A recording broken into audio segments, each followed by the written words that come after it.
This is a guide on how to bulk edit A records.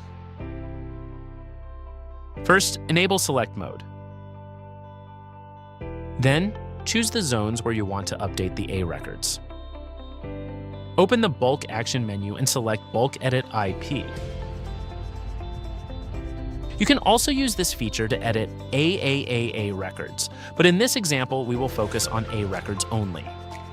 Enter the new IP address you want to apply, then click Generate Preview.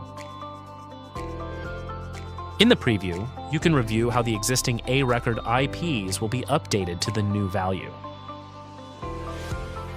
If everything looks correct, click Apply Changes. Next, select how you want to process the operation. For this example, we will use server-side processing.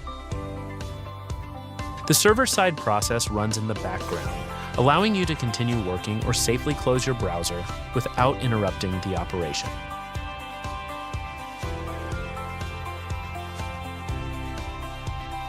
Once the process is complete, you can check the results in the queue status page.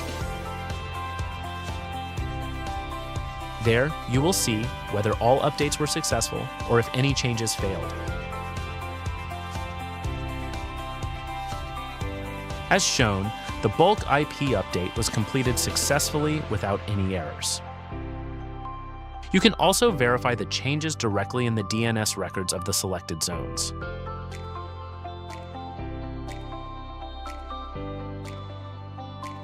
As you can see, the A record IP addresses have been updated to the new value.